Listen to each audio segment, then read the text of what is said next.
Ahora vamos a charlar con un amigo de la casa, yo también lo extrañaba, el señor Rodolfo Tailade, que se vino muy preparado. Rodolfo, ¿cómo andás? ¿Qué tal, Julián? Buenas tardes a todos y todas.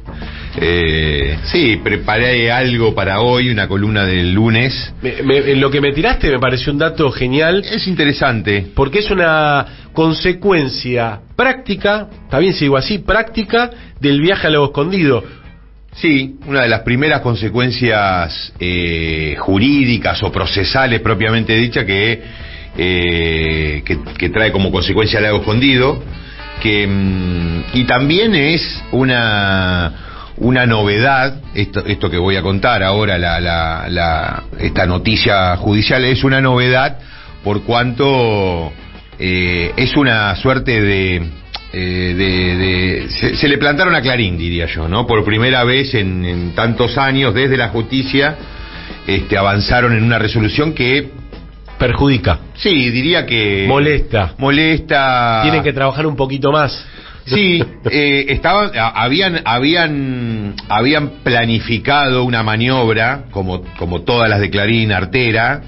Pero bueno, pero acá se la frenaron, vamos a ver cómo termina. ¿Cuál es la maniobra? A ver, te cuento un poco la historia. La historia es, primero, que el que está procesado o imputado en esta causa es no solamente que fue un gran funcionario de nuestro gobierno, el gobierno de Cristina, sino que además es un amigo mío personal que se llama Norberto Werner. Norberto Werner fue primero titular de la Inspección General de Justicia, yo lo sucedí a él, y luego fue el titular del ENACOM. El titular del ENACOM creo que fue el primer titular del ENACOM durante Cristina, porque viste que Cristina me parece que es... el AFCA, lo que era el AFCA. No, el AFCA, no ENACOM. ENACOM es el nombre que le puso Macri. Exacto. AFCA era el nombre que tenía con nosotros, y él era el titular del AFCA, y en ese marco llevó adelante la licitación del 4G. Hoy estamos ya en el 5G, yo soy en tecnología no estoy al tanto. Nacimos en el siglo pasado, no usábamos celulares. El 4G exactamente fue una licitación del espectro del 4G en donde participó Clarín. Y presumiendo que ya tenía intereses en adquirir una telefónica celular, porque en ese momento no la tenía. Exactamente, en ese momento todavía no, porque la Telecom la recibe con Macri. Exacto. En cambio estamos hablando acá de los últimos 2 años del gobierno de Cristina. Perdón, te sumo, porque uno recuerda la vez que fue Néstor Kirchner a Canal 7 en 678, lo que contó fue que el pedido, entre otras cosas, de Mañeto era: quiero Telecom. Así es. Él lo contó públicamente. Así es, sí. Y ahí es uno de los no del señor. Exacto, a nosotros nos sacó la fusión, Cablevisión multicanal, pero la de Telecom no la pudo, se la sacó a Macri. Pero cuando llega Norberto Werner a hacerse cargo del AFCA y con esta licitación en marcha, finalmente le es adjudicada a Clarín una parte del espectro, al igual que a otras compañías. Ahora, ¿qué pasó con Clarín? Lo que siempre pasa con Clarín. Te saca las cosas y no te las paga, ¿me entendés? Es decir, ellos quieren quedarse con todo y no darte nada. Básicamente, entonces, en función de eso que hizo Norberto Werner, dejó sin efecto la licitación de esa parte del espectro del 4G para Clarín. Entonces Clarín le hizo una denuncia penal.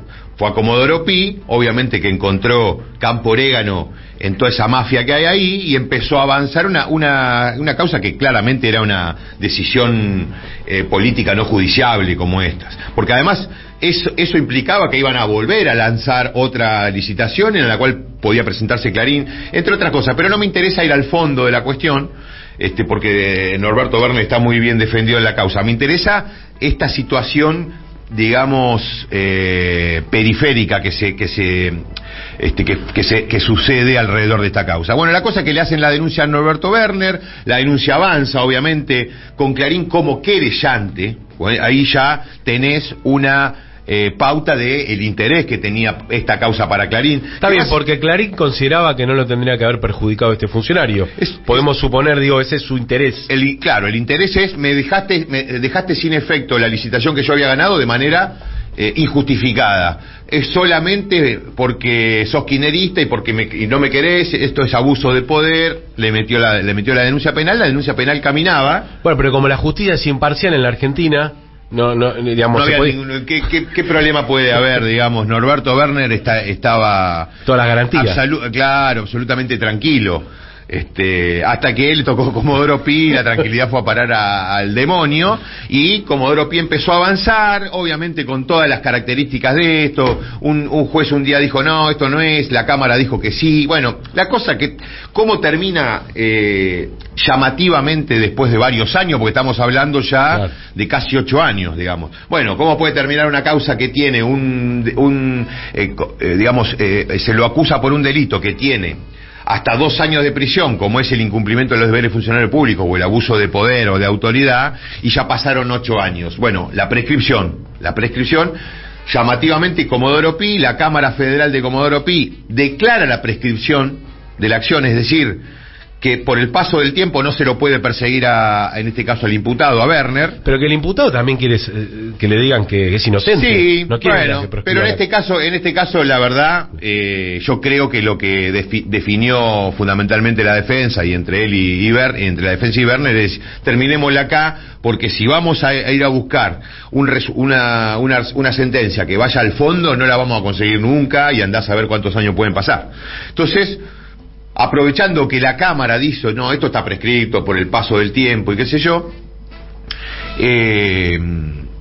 entonces la Cámara resuelve, y ¿quién impulsa el recurso contra eso para que lo revise la Cámara del Pádel, digamos? Porque acá estamos en la Cámara Federal de Apelaciones, que es Brugli Bertuzzi. Para las siglas esas no se ven. Pádel, las siglas de que ya me costó mucho dejar de decirle Padle para pasar a decirle Pádel.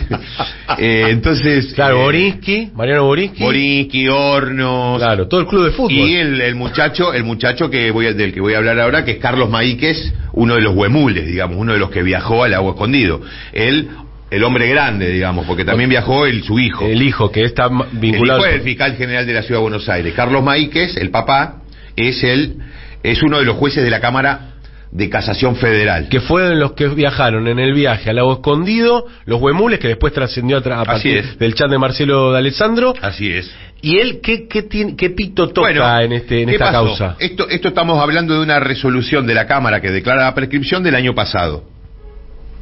Resulta que enseguida Clarín hace el recurso de casación, y ese recurso el año pasado como querellante, exactamente, como querellante, y ese recurso le toca a la sala el año pasado. Todos los años se cambia la integración de la sala. El año pasado, en noviembre aproximadamente, cuando esto llega a la Cámara de Casación, le toca a la sala integrada por Ana María Figueroa, Ángela Ledesma y Carlos Maíquez. Ahí está. Carlos Maíquez. Es decir, que Carlos Maíquez tenía que intervenir en una causa contra Clarín, o mejor dicho, de Clarín contra un funcionario, que era la de el AFCA,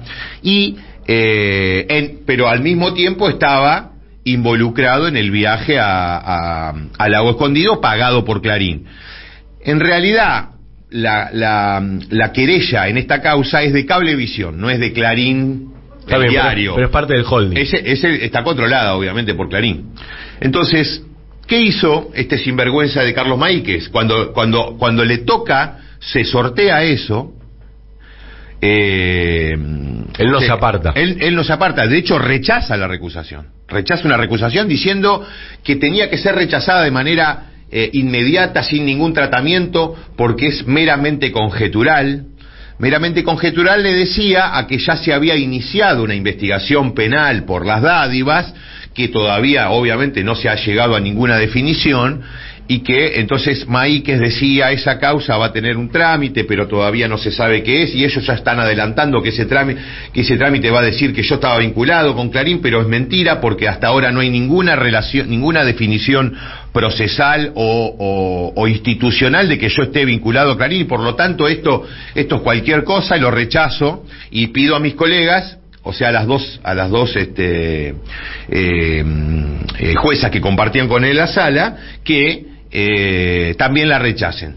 Sin embargo, las dos juezas, Ana María Figueroa y Ángela Ledesma, coincidieron en el planteo que había hecho la defensa de Werner y terminaron apartando a Carlos Maíquez de la causa. En la primera, que yo conozca, la primera resolución judicial, digamos, que tiene cierta entidad contra Clarín. La verdad que hace mucho que yo no escucho alguna, puede haber, sobre todo en Comodoro Pi, muy pocas. Esta es claramente... Digo, porque Clarín, lo que pasa es que uno, claro, como todo el tiempo está haciendo menciones sobre los intereses de Clarín en determinadas causas, entonces se confunde. Acá claramente era una de las partes. Exacto. Era un querellante. Era el que acusaba, el que hizo la denuncia, el que acusaba, el que se presentó como querellante. ¿Y quién es el que le dice, no, Maíquez, usted no puede hacer esto? Las dos colegas de la sala. Sala está integrada por 3 jueces. En ese momento, el año pasado, esta sala estaba integrada por Ledesma, mujer, Figueroa, mujer, y Maíquez, este hombre. Entonces Maíquez dice, no, yo no me voy a apartar de esto, porque lo primero que se hace es pedirle a este juez que haga una opinión sobre lo que está planteando la parte. Entonces dijo, no, esto es mera conjetura, de ninguna manera se puede tomar esto en serio. Y las dos juezas, por suerte, sí se lo tomaron en serio, y dijeron, entre otras cosas, que digamos que la objetividad, la imparcialidad de un juez se la puede asimilar con la neutralidad, digamos, ¿no? Un concepto objetivo para que todos se entiendan. Y la jueza dice, hay que señalar que la neutralidad dificultosamente pueda predicarse en este caso, a tenor de los vínculos publicitados entre el señor juez y la empresa querellante. Esta parte, si bien representa un interés lógico y natural en la resolución del conflicto que la llevó a reclamar su legitimación activa en el proceso, es decir, a presentarse como querellante, claro, esta misma circunstancia conduce a considerar en simultáneo como razonable y fundado el apartamiento del juez Maíquez, a fin de garantizar la imparcialidad que como metagarantía se erige en uno de los pilares del sistema de enjuiciamiento, ya que es una manifestación directa del principio acusatorio, bla, bla, bla. Es decir que las dos juezas consideraron que lo que hasta ahora se conocía y está absolutamente acreditado, esto es, que el señor Carlos Maíquez llegó con la bolsita de personal al aeropuerto de Bariloche, llegó sin la bolsita de personal y lo esperaban nada más y nada menos que el número 1 del grupo, Jorge Rendo, y el número 2, Pablo Casey. Cuando decís la bolsita de personal, ¿a qué te referís? Porque por ahí alguno no puede identificarlo. Llega Maíquez junto con los otros huemules, con los otros jueces al aeropuerto de Bariloche, y ahí lo estaba esperando ni siquiera un chofer del grupo Clarín que después lo llevaba a Lago Escondido. Los estaban esperando el número 2 y el número 1 y el número 2 del grupo Clarín. Con la bolsa de personal te referís al souvenir. Repartiendo bolsitas a los 5 magistrados que fueron.